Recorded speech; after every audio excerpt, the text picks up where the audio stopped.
bareng Mbak Elisa turun gunung karo Genduk Umi kula sempatke nglirik mburi. Alhamdulillah. Nadyan to papane sempit, papanipun kados mekaten dalemipun Pak Maryono ning ngantos gara-gara jam kalih tasih kathah sutresna budaya ingkang kepareng nenggani kula. Matur nuwun. Tepuk tangan untuk penonton Klames Madiun. Luar biasa. Niki biasanya tuh udah habis, tapi ini masih banyak. Aku seneng banget kalau ini terbukti bahwa beliau-beliau itu menyukai nggak cuman hiburan tok, tapi komplit ya sak lakone. Terus suka dalange, suka terus yo nyengkuyung sama yang punya hajat, ikut menirakatkan apa yang jadi doanya yang punya hajat. Nggih, dawuh leres. Pancen Madiun menika tolak ukur menawi Madiun niku. Tolak ukur penonton wayang nggih kados Madiun menika. Menawi mirsani wayang menika anteng jatmika, yen dalange wejangan gatekke, yen dalange niku sabetan yo gatekke, menawi dalangipun menika mbanyol mesti memberi apresiasi. Menika penonton yang saya kados mekaten menika, Mbak Elisa. Nggih. Nggih mugi-mugi saged dipun malimbar utawi dipun contoh kalian laladan sanes-sanesipun. Sing jeneng wong nyambut gawe kados kula kalih panjenengane mboten namung golek materi, mboten namung golek dhuwit, ning sosok golek mareme ati, mareme rasa, nggih to? Nggih, betul sekali. Muga-muga nular-nulari. Jadi yang semakin banyak orang-orang yang mau menanggap wayang gelar kabudayan nggih Pak. Nek mboten panjenengan menika mboten digelar wayang menika, nanti susah kita kalau wayang nggak digelar kita kehilangan budaya. Leres. Mila saking menika sing terpenting ya pancen penting, senimane ya penting, penontonnya ya penting. Ning yang paling terpenting yaitu orang yang kersa nanggap wayang kaya Pak Maryono kuwi luar biasa. Apresiasi buat Pak Maryono ya guru tenan kok ya Pak Dwijo. Jadi emang beneran mencontohi untuk ya warga ya generasi selanjutnya juga iki lho nek duwe gawe iki nanggap wayang.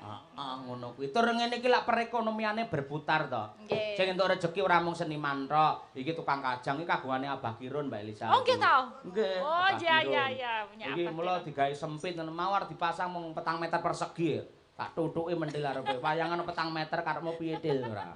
Akhire rada dijembarke. Niki ngene Abah Kirun ya entuk rezeki, sound system entuk rezeki, kadang-kadang bakul sing ana njaba. Lho, akeh lho bakule Mbak Elisa. Nggih. Kuwi entuk rezeki lantarane Pak Maryono nggene syukuran bengi iki. Mula perekonomian bisa berputar hebatnya seperti ini mergo lantaran Pak Maryono. Muga-muga panjenengan diparingi murah rezeki, sehat walafiat, selamat dunia tekan akhir. Cih, amin. Nggih.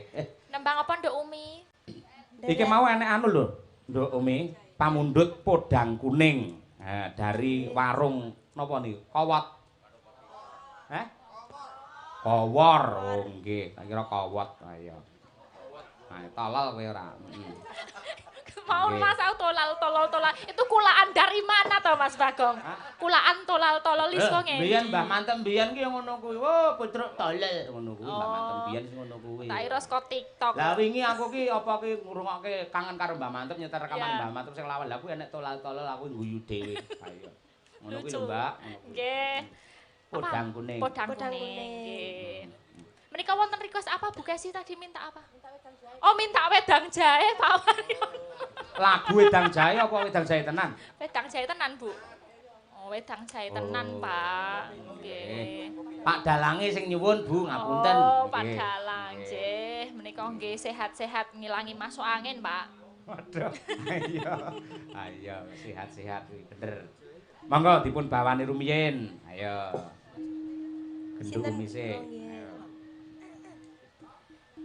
Nadyan wucu temong peksi.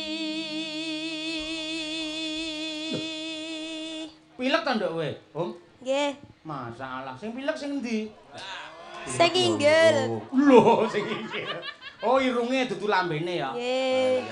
Mergo flu ki lek irung kuwi ya meler, lek lambe ya mesti apa ki jenenge wacuk. Nggih. Drok ngono kuwi Mbak Elisa. Ki mangan apa iso pilek ngono ya?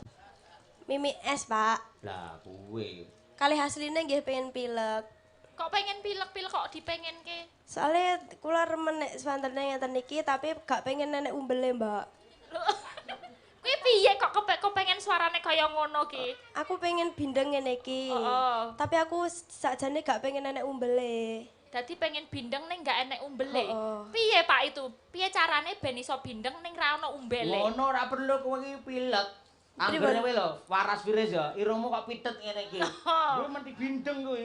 Nah. Oh, omeh pelakone rebake sae. Lho, bindeng iki ngono kowe. Kaya kowe iki anak omong suara apik-apik bening-bening malah pengen bindeng ora tolel. Ayo. Sapa-sapa ditolol-tolol ning baku tak kepruk ora. Ya, Nduk.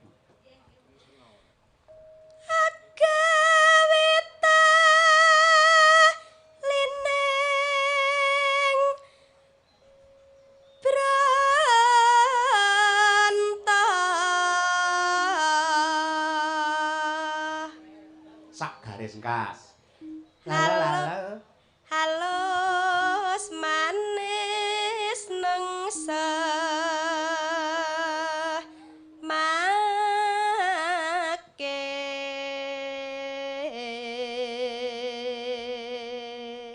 Mangga Mbak Lisa iki dhek cedhak ya mambengi ning Ponorogo mesti golek penginapan ning daerah Medion, leren. Awan golek gawean dadine ya sisan. Kula kan ngaten niku, mengke kula statuske, kula tanggal sekian di Ponorogo yuk yang mau nanggap tak kasih diskon ngono kuwi. Dadine sekalian berangkat aku posisi ning Ponorogo Lur. Ayo sing do duwe gawe nanggap aku ngono. Awan mau tanggapan apa? Lho campur sari misale bengi engko wayangan ya awan campur sari tak Sherlock ngono. Aku ning kene ndang tanggapono ngono. Gitu. Cara itu marketing. Tanggal 17, 18, 29 aku prai sapa sing arep nanggap. Nah, kayak gitu. Ah iya, ngono ya ana sing gelem ngono. Yo gelem no, garek kita caranya jemput bola. Ning sampean tetep tak arani sampean durung sinden laris Mbak Elisa. Lah soalnya kenapa? Mergo apa? Laris kaya apa? Titikane tanggal 6. Tanggal 6 lek tanggapan berarti laris. Kowe lek merenges ta padha karo aku to. Awake dhewe sehati piye to? Gumen aku ora. Tanggal 6 itu 78 titik lho. Kok ya ora payu ya awak dhewe, Pak? Lah ya awake dhewe kok iso. Ayo berdua kok ya melu susah. Iya, susah kabeh ya. Ora masalah. Pak Cahyo butuh wedang jahe, ada solusi bagus. Apa? Ini ada permen jahe dimut disoki wedang padha wae, Pak. Sami mawon iki permen jahe. Dimut jenengan beto wedang piyambak to. Aja ngono. Disoki wedang, lha engko kan dadi dhewe. Sing nggo aku. Sing ngemut kowe. Oh, talal. Ora. Talal. Ha iya. Wong digekke teng wingking aku lho, Mbak, tenang mawon jenengan. Ibu-ibu pun wah rayane ngegekne. Langsung golek jahe, dudutke. Golek jahe kei siram banyu panas diudek baru didoni. Ora. Monggo Mbak Lisa. Sewenggan kong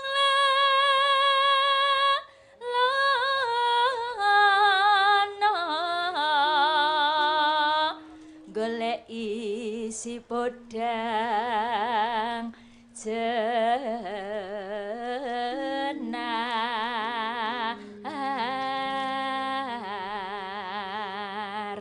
Oper Mbak Umi.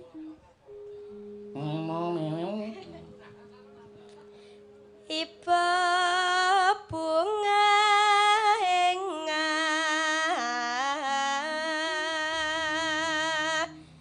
hatiku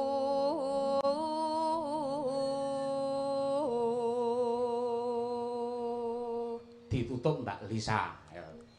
Nyanding bisa dadi tombo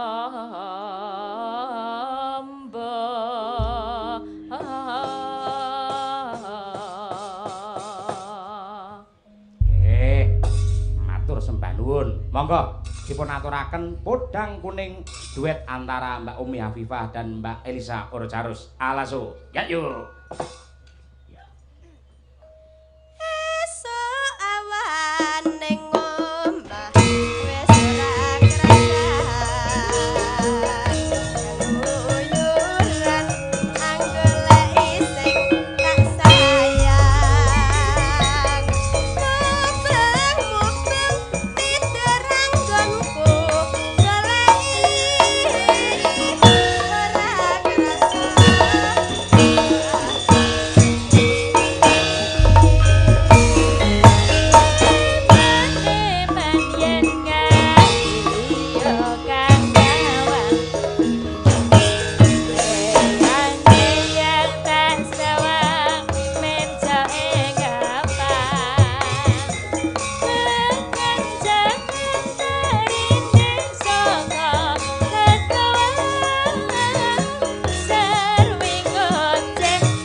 Kula selani gandeng menika wonten dalemipun Pak Guru to Mbak Elisa. Nggih.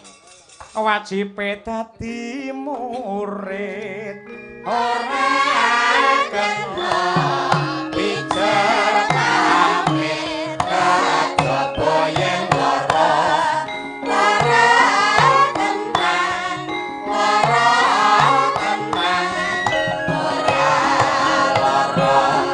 wong etok-etokan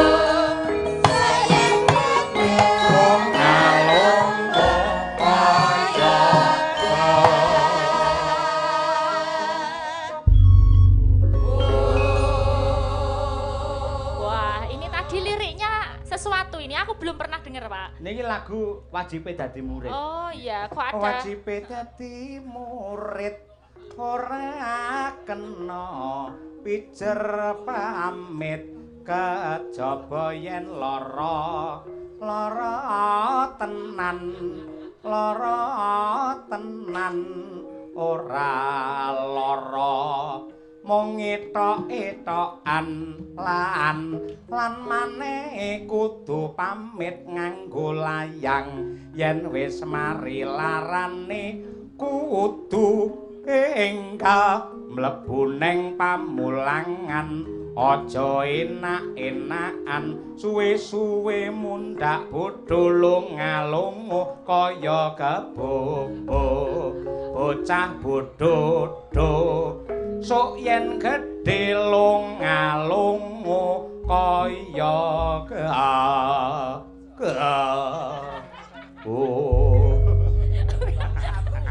Oh ngono ya dadi nek wong bocah arep pamit ya pamit nek lara tenan aja lara-laranan. Pomo nek lara diputus cinta ngono kuwi ora klebu lara ya Pak. Ora klebu lara to Pak. Engku dasar. Anggeler Mbak Elisa ngono kuwi. Lek wis sehat ya ndang mlebu ning pawiyatan pamulangan ngono. Aja enak-enakan suwe-suwe ndak bodho lunga-lunga kaya kebo ing kuda selo. Lelolet. Ngoten niku. Mergo menyesuaikan kali situasi wong ingkang nanggap menika dwija Pak Maryono menika guru, aja nganti lali tembang-tembang rumiyin menika ngemu pitutur luhur Mbak Elisa. Nggih betul. Dan kalau enggak didudah kembali hilang. Itu pentingnya dikeluarkan lagi. Ini kanca-kanca Madangkara menawa jenengan ngecek wonten Kunta Di Channel sampun kathah lagu-lagu dolanan yang sampun dipun upload wonten ing Kunta Di Channel. Kathah sanget menika. Monggo dibikak. Apa Mbak? Dibikak nggih. Maksudnya kontennya. Nggih. Sok-sok kula menika dipun telepon kalian bapak-bapak ibu guru, Pak. Nun sewu nderek izin tembangipun buta-buta galak menika kula nggih nglatih para anak-anak kula. Nggih, monggo. Niki wajibe dadi murid sasur kula, Pak. Nggih. Taman Juro, Pak. Ampun. Nggih mboten pas. Buta-buta galak. Ngono kuwi apik. Buta-buta galak. Solahe lunjak-lunjak. Cingkrak-cingkrak ngadeg sampur murid tanjak ngadeg bali maneh rupamu ting celone iki buron napa tak senggo buron kang rame awang kowe wewe sing marah-marahi awang kowe wewe sing marah-marahi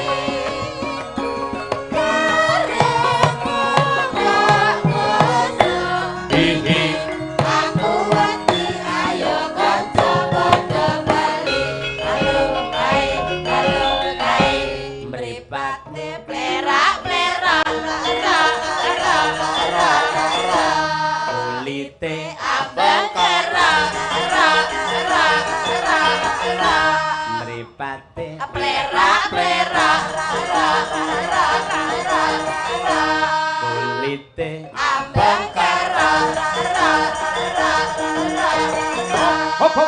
Mbak Tutik mantek nih Mbak. Mong nenen noh. Ayo. Mong kulite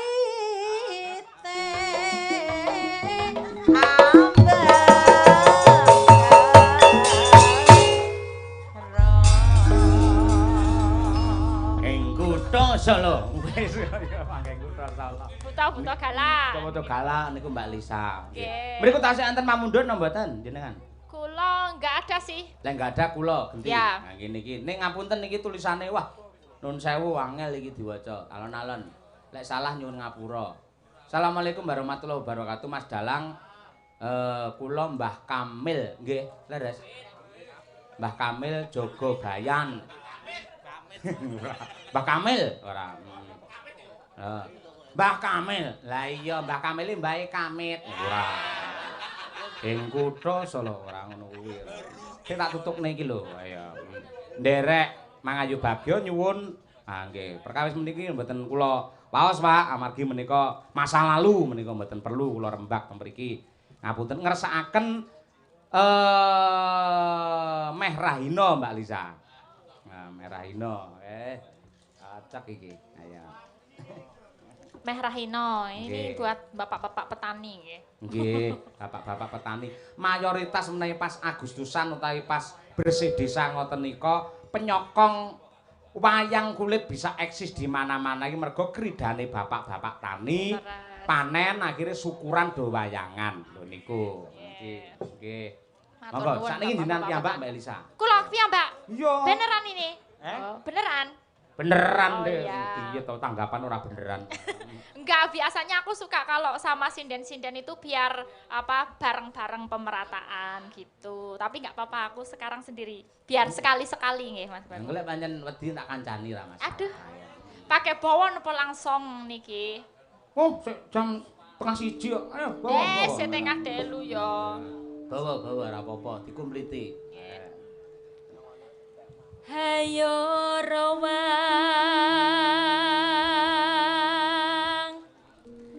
hangayai karti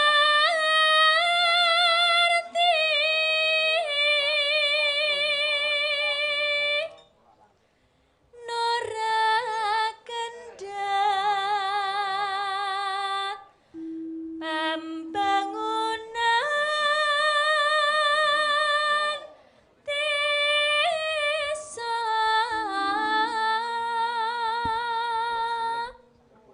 binur timure peci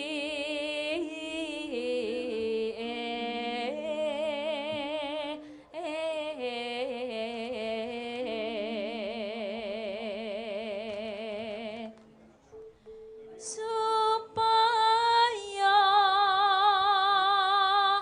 tansah maju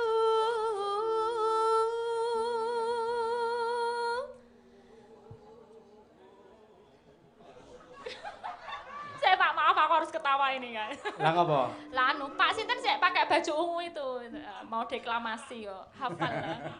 Ayo, pahlawanku. Nggih, dereng kenal ora kenal tapi dereng kenal. Mengke pite pangan nggih, Pak. Ditepang kuwi ora pite pangan. Ngupakara karang lan kitri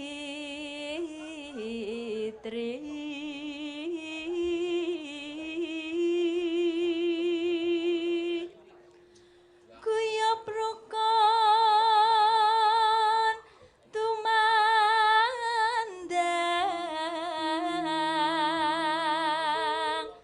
asem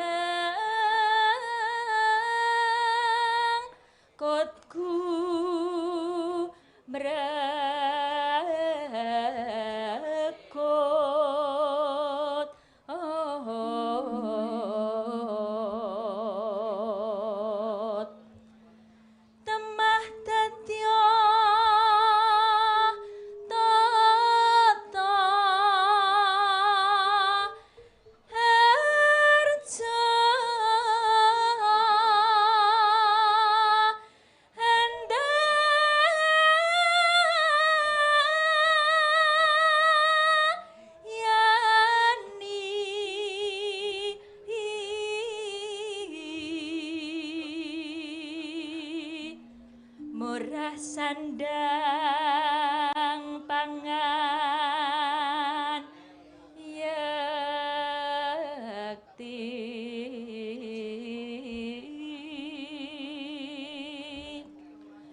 jero kutha desa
luar biasa mirasa temenanan. Nah iya, mangka wis jam yahine parandene ngaturake lelagon sing mat-matan apike kaya ngene, larase kaya ngene. Ha iya. Apa nek yen disengkuyung karo adikku wadon Mbak Elisa walah temenanan. Muga-muga ya tansah diparingi sehat walafiat. Kuat ya toh. Ora bosen-bosen anggene memberi hiburan yang segar kepada masyarakat, segar dan juga cerdas lah kuwi. Dengan senang hati. Kula dasare remen kok Pak, nek wonten mriki niku enggak pernah beban saya. Seneng, hawane seneng. Mergane wis keluarga dhewe. Mboten kalih jenengan. Hah? Masa engku dasar. Siap. Iki ndek tau diskusi sinden-sinden iki lagu sing viral iki apa wingi? Apa? Runtah apa? Apa? Rungkat. Mas, runtah apa rungkat? Oh, rungkat. Oh iya. Mbak Diajeng ya. Karo Mbak Bir. Nah, iya. Ayo aku move on dong. Tak goleke sinden sing lagi rungkat ki lho. Sendang move on ya, Pak. Duitnya isih. Ini belum nanti jipek sopo ndak bingung ini. Oh iya. Masih 5 loh ini. Iya Mbak. Piyaga sinden iki babak rebutan wae nih ya. Nang iso nggo 50 lumayan loh itu. Oke, pertanyaannya, siapa yang tahu ulang tahun pernikahan Pak Cahyo dan Bu Kesi? Ngacung sik. Nenek sing ngerti orang jagong jalan.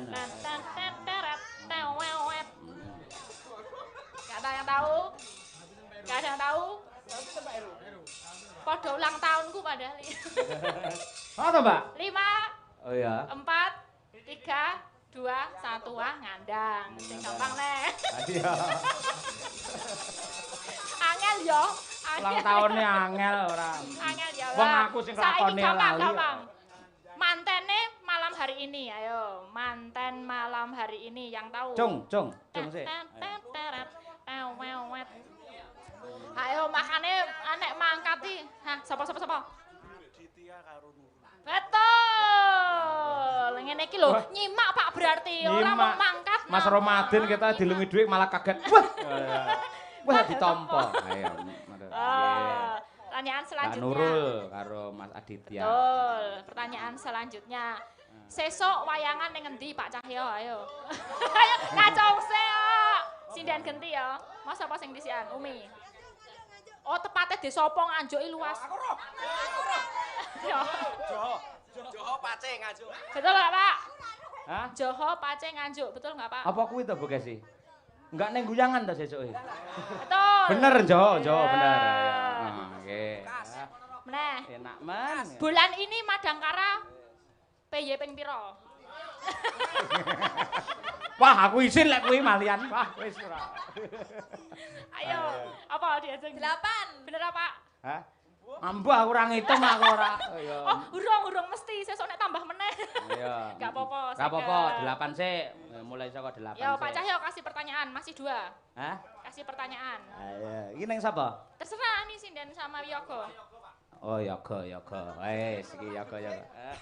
Gending bendina sing dirembuk kuwi kok ora iso meneh doan. Ayo. Sik. Sing jenenge Prabu Setyajid, ya ta? Setyajid. Kuwi duwe, wah Dimas ngerti lek iki Dimas iki ora. Ayo. Wis ora apa-apa bebas sih. Setyajid kuwi duwe kakang ning adike Basudewa. Jenenge sapa? Sebentar.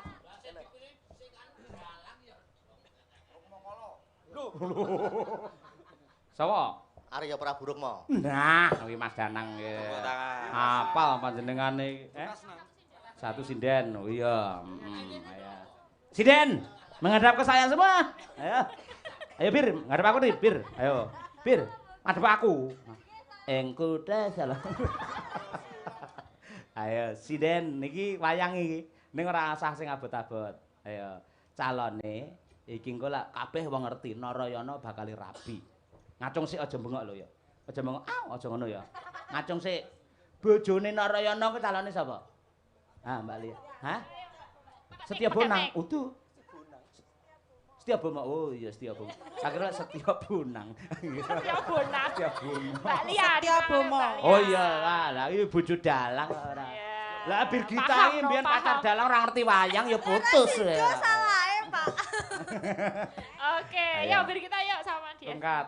Iki tambah siji sedeng ora? Oh cukup. Yo tambah neh, yo tik. Ayo tik. Ayo. Mbak Tutik Gisel. Apa? Iki ya karmane Pak Lurah Wayu to Mbak Tutik iki. Nggih. Klenengan Pak Lurah Pak Subroto iki lek. Ora nek Tutik nu dandres. Oleh Pak Pramuji ya nggih. Matur nuwun Pak Pram nggih. Pramudia kok Pramuji. Nggih, ya, Pak.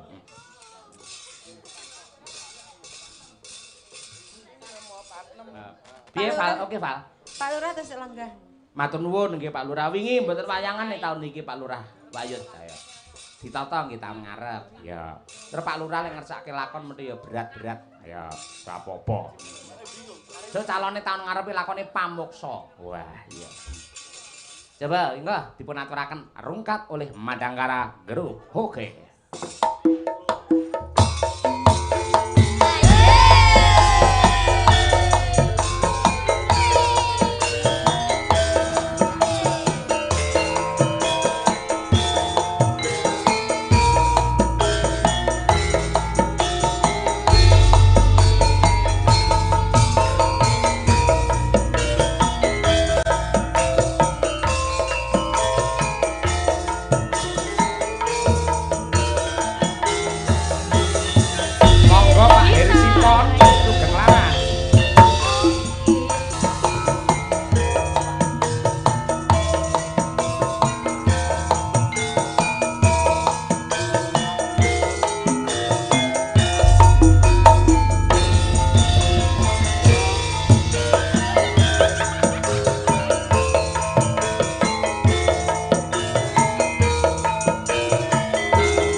semuanya luar biasa hebat. Nggih. Jos anggere pas tembang rungkat sing bareng banter dhewe di Birgita ya. Ayo dan Mbak, nyuwun video Mbak. Oh ya. Saya video. mewakili dari panitia Hari Wayang Dunia Oke. ke-9. Saya ngepek gak apa-apa ya. Mboten napa-napa kamera Mas Yosi siapke Siap. untuk Mbak Elisa ya. Oke, bentar tak cariin dulu WA-nya. Nggih, kalih kamerane men disiapke kalih para kadang-kadang warga masyarakat Madiun menawi ngersakaken ruwatan massal menawi badhe mendaftar mangke tanggal 1 November diselenggarakan di Pendopo Ageng isi Surakarta. Bab kontak person saged mangke menghubungi kula utawi mbikak IG-nipun HWD utawi Hari Wayang Dunia isi Surakarta teng mriku wonten nomoripun. Nah, nggih. Dalang pangruwatan Ki Dr. Bambang Suwarno. Nah, niku. Oke, nyuwun izin sekedap nggih, Pak Bu. Nggih. Oke, datang saksikan dan meriahkan Hari Wayang Dunia ke-9 isi Surakarta. Tema Mawayang Hayu Buwana Macarita Jayabaya. Menampilkan ruatan massal, seminar nasional, pertunjukan berbagai jenis wayang, juga pameran wayang. Tanggal 1 dan 2 November 2023 di isi Surakarta. Bertempat di Pendopo KGPH Joyokusumo, Gedung Gendon Humardani atau Teater Besar, KRT Kusumo Kesawa atau Teater Kecil. Akan di streaming oleh isi Surakarta Official